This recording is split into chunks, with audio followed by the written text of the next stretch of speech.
Hi friends, this is Josh from Slaves BC, from Twilight Fauna, Vrth, Mavrimna, a whole bunch of other stuff. So every year I get to listen to a lot of fantastic metal and hardcore records and everything in between.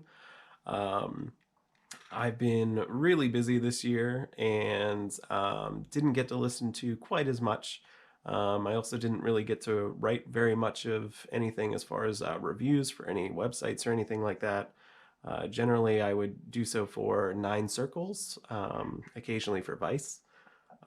But this year, I didn't really get to write very much at all. So rather than write this list to have it published on one of those websites. Hello, Spice. Um, I decided to try a video and see how that would work. So if this sucks, sorry. I've never done this before, but I'm going to try to do it a little more now, I think. Um, but anyway, there was a lot of really good records that came out this year. I didn't have as much time to devote to listening to a larger volume of those like I usually do. However, there were 25 full-length records that really, really grabbed me this year. I actually had a trouble narrowing it down from 40, but I decided to hold myself at 25 this year. Um, so for this first video, I want to go through numbers 25 through 16. The next video I'll do 15 through 6, and then the last video I'll do 5 through 1. So for this video, the first one that I'm going to start with is number 25. And forgive me, I have no idea how to pronounce anything involved with this record. Not the band name, not the album title, not the one-man artist behind all of the instruments and vocals that you hear on this fantastic album. So I'm going to butcher all the pronunciations. If you feel like correcting me, you are more than welcome. So Esoctrilihum. I'll put it in. I'll put the name below so that you know what I'm trying to say. The album title was "The Telluric Ashes of the Omega Vrth Immemorial Gods." This came out in May through Voidhanger Records. That's a record label that a lot of my favorites of the last several years have come from that label. So generally anything that they put out, I like to check out. And this was one that really, really grabbed me. This is the fourth full length from this band. And the person that does all of the vocals and instrumentation is, his name is Astagul. So I also don't know how to pronounce that. He has done 4 full-length records since 2017, and I had never heard of him or his band until this one came out. But this record is one of those mixtures of death and black metal. It occupies, the wasteland that lies between and connects black and death metal. I think fans of bands like Abyssal or Titan Blood or Malthusian would totally dig this record. I would recommend listening to this one from start to finish. But if you want one song to start with, I think if you start with, I think it's track 6, Black Hole Entrance. If you start with that one, you're definitely going to want to go back and listen to the whole record. It's fantastic. One of the other things I wanted to call out about this record, and I'll do this for some of the other ones as well, is the art is just fantastic. It's just otherworldly and spooky, and like it's beautiful. I'll throw that up there as well so you can see it. But it was done by Alan Brown, who does art under the name Medusa Wolf. So you can find him at _Medusa Wolf _ at Instagram. You might recognize his art from he did artwork for Mastodon. So he mostly does work with comic books and things like that, but some great artwork for some really good metal bands. So definitely check out this great record. I think you might like it. So with that, I will move on to number 24. So for this one, I picked Aseethe. This is a band that I've been familiar with for a while. They've put out some really good releases that I've been jamming for the last several years. But with this album titled Throes, it comes out from Jockey Records, came out in May. It's just a very, very great example of sludge and doom. They played like this really just pummeling, sludgy doom. There are multiple songs on this record that crack the 10-minute mark. So obviously, every track is an investment. It's not like for people who want to listen to something like Dillinger Escape Plan, where every 3 seconds the the riff or whatever, or the structure, the time signature is changing every 3 seconds. It's not at all like that. You probably wouldn't have the attention span for something like this, but it's very repetitive. It's very slow, down-tuned, just beautiful, sludgy doom riffs. I can't really think of anything about Aseethe or this record in particular that would set them apart from any of the other like 600 bands that are currently active that do this exact same style of music. But they just do it really, really well. And I'm a sucker for this kind of sound.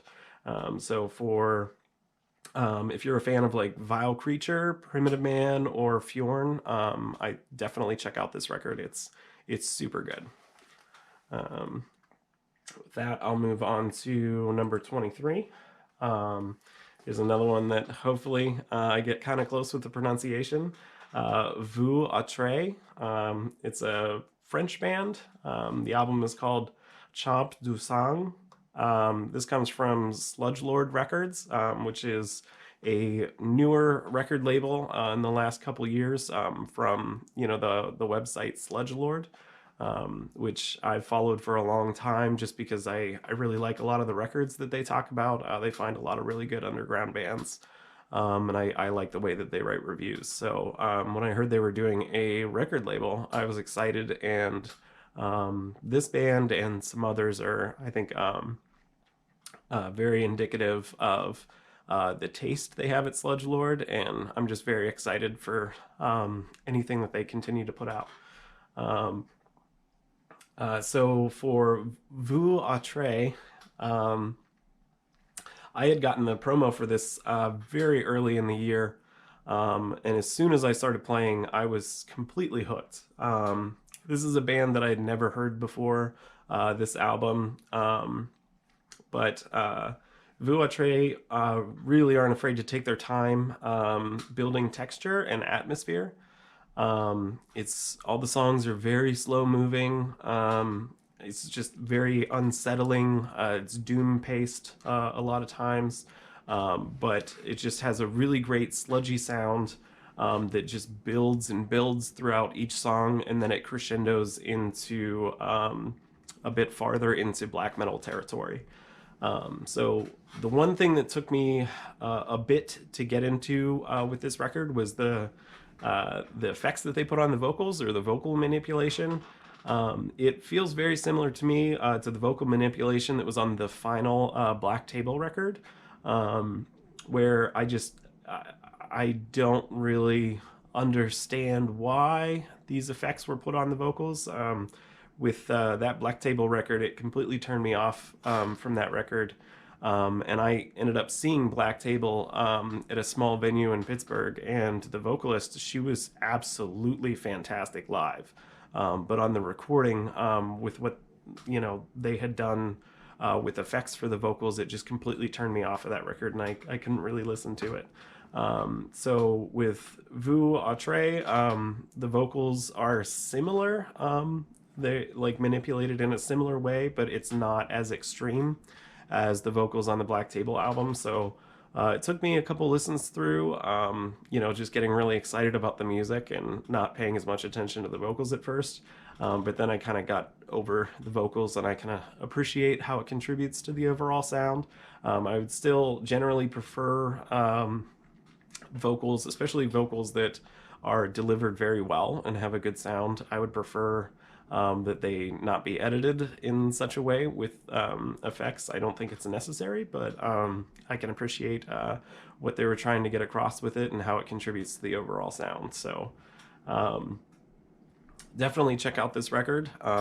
It's super good. I think if you're a fan of any of that sludgy stuff, like or any of those sludge and black metal bands that just like focus more on atmosphere rather than horror and darkness and terrible noise, I think you'd probably like this record. So with that, I'll go to number 22, which I chose Abigail Williams, Walk Beyond the Dark. So for this release, or for this band, I had absolutely hated this band when I first heard them. I think back in like 2005. Back then, they were just like another low-budget symphonic deathcore band that was riding on the coattails of other bands at the time, like Winds of Plague or something like that. But obviously, that was another life ago. So now Abigail Williams has gone through a ton of lineup changes, and they sound unrecognizable to their first offerings like a decade and a half ago. So Ken Sorceron is the only mainstay of Abigail Williams from those days. And I would say that Ken has grown by leaps and bounds while touring or recording with other bands like Lord Mantis or Wolfhammer, Cobalt, Aborted, bands like that. So the Abigail Williams that we hear in 2019 on Walk Beyond the Dark is a fully formed, just beautiful, atmospheric black metal beast. Gone are the generic metalcore riffs, the limp-wristed deathcore breakdowns, and cheap symphonics. Walk Beyond the Dark further solidifies, in my opinion, Ken Sorceron and Abigail Williams as some of the best that US black metal that is active right now has to offer. So definitely check out this record. It is fantastic, start to finish. I also would like to mention the artwork for this record. This is the first of several releases featuring artwork from Mariusz Lewandowski. He's a Polish artist. He's done album artwork for bands like Mizmor and Bellwitch. And he definitely he has become one of the most easily recognizable artists currently doing artwork for metal bands. So definitely check that out. With that, I will move to Body Void. The album is called You Will Know the Fear You Forced Upon Us, which I think is a fantastic title. This comes through Crown and Throne and Dry Cough Records. And this came out back in March. I was really looking forward to it. I follow Body Void on Twitter. They are one of those bands that I especially appreciate because not only do they make fantastic music, but they seem like actually decent human beings, which is seems like it's harder and harder to find good metal music with musicians who are not Nazis or pedophiles or anything like that. But Body Void, very aggressive, very hostile sludge that is played at a very slow, doomy pace. If you're a fan of Indian or Primitive Man or Vile Creature, definitely check out Body Void. Just fantastic. Again, I'll call out the artwork. It's done by Muhammad Suradi. I'll put his Instagram up. Just fantastic artwork. Muhammad Suradi always has just this fantastic line work that's just beautifully precise, and it's just mesmerizing and captivating. You'll see what I mean. He's very recognizable. He has his own distinct style. And I think you might recognize his artwork from other Body Void releases, or the Sunrot album that came out in 2017. I think he did some Gojira t-shirts. So he's getting more of a presence in artwork in the metal world. So definitely check him out. He's fantastic. With that, I'll move to number 20. Mord'a'Stigmata. The album is called Dreams of Quiet Places, which I hear, the sounds that you hear on this record do not sound like someone that is dreaming of a quiet place. This comes from Pagan Records. This is a wonderful example of Polish black metal. They are commonly talked about in reviews and things like that as being just black metal, but I think that I think that doesn't really encapsulate what you hear on this record. This is another band that completely came out of nowhere for me. It took me a while to actually listen to it after it came out. And I think if I had more time with it, I probably would have ranked it a lot higher on my list. But just by the time I only started really listening to it a couple months ago. And it really grabbed me. And I think if you talk to me 6 months from now, I'll be like, Mord'a'Stigmata had one of the best, it would probably be in my top 10. But alas, it's occupied by some other very fantastic albums. But this band has some of the best second wave black metal riffs that I've ever heard. Just absolutely fantastic. But they don't really stick there. Like the guitar largely focuses on that second wave tremolo picking black metal sound. It's great. But then like the other half of the time they're going kind of all over the place. Like it gets sludgy at a couple points. And then like the rest is like either like atmospheric or like psychedelic. Just a lot of very interesting guitar sounds, guitar tones that lends to just like a fantastic record, very dynamic. And then even when the rest of the band is focusing on that second wave black metal sound, the drums are pulling away. I mean, there's some great blast beating and things like that, but even when the rest of the band is doing more of that standard black metal sound, the drums are still, they're going into like these jazzy linear patterns in just very unexpected but wonderful ways. There's also like elements of like industrial or noise, and there's some interesting clean vocals on here, which generally clean vocals for me are a huge turnoff, but I think they really are done very well, and they add a lot when they are used. So I'm not going to pick any particular track off of this to suggest, just start at the first track and go. This record is fantastic from start to finish. Okay, with number 19, we have Call of the Void. The album is Buried in Light from Translation Lost Records. This came out back in May. And at the time, I was really excited because Call of the Void has toured a lot over the last few years. I've gotten to play, one of my bands has gotten to play with them a couple times, and they're just super nice people. Very, very good musicians. I've enjoyed a lot of their other stuff. I had their EP in 2017, which was Are You Kidding Me? It was my number 7 favorite EP or single of that year.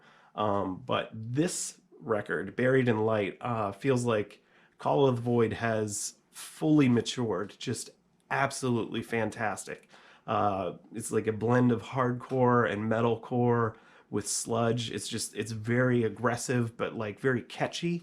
There's a lot of parts to me that feel kind of like it goes into my favorite elements of Gojira. So I found it very interesting and a huge leap forward for them. And I was truly bummed that this was Call of the Void's like final work. So do yourself a favor and definitely check it out. They still have records available through Translation Lost, so pick that up. Hopefully, if the record does well, we can convince Call of the Void to come back. Unlikely, but here's to being hopeful. Okay, with number 18, we have Brutus with the album titled Nest. This comes to us from Sargent House. Brutus is a post-metal band from Belgium. They're a three-piece.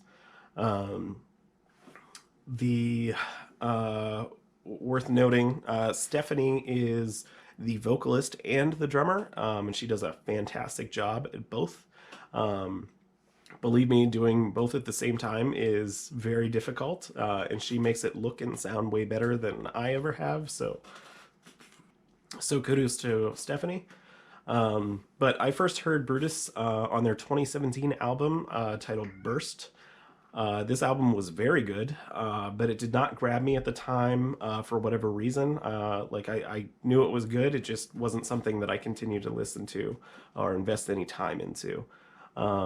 So whenever Nest was coming out, I didn't really have any expectations, but I expected to only listen to about 30 to 60 seconds of it before moving on. But the first single that I listened to just grabbed me immediately. The first single was titled War. And I think within, 30 seconds of listening to that single, it was just so beautiful and so perfect that I am unashamed. I really love metal. I wept. It's just a very beautiful record. So definitely check out this one. It's worth your time. Then at number 17, I had Adrift with the album Pure. This comes from Temple of Torturous Records. Adrift is a sludgy post-metal band from Spain. The band first formed in 1999. They put out a bunch of releases. They've toured with a ton of bands that I love, and they've been actively promoted by Scott Kelly of Neurosis. So I don't know how it took me 20 years to first hear of this band. I'm ashamed. But Adrift is fantastic. On Pure especially, listening to this, it's very intricate, very complex, just sludgy, post-metal, kind of in the vein of Old Baroness or Cult of Luna or Aaron Nonday. Just very, very good. So definitely check it out. The last one I'm going to talk about today is the band False with the album Portent. This comes to us from Gilead Media, which, no surprise, a lot of Gilead Media records end up on my top whatevers of whatever year. Adam from Gilead just finds exactly what I want to hear, even when I don't know it's what I want to hear. But with False, False had a really great full length in 2015 that I loved a lot. I've played with False, got to see them at Migration Fest as well.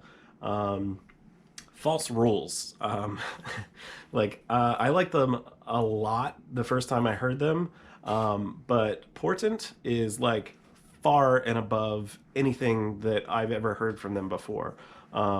False in 2019 is god tier US black metal. Albums like this,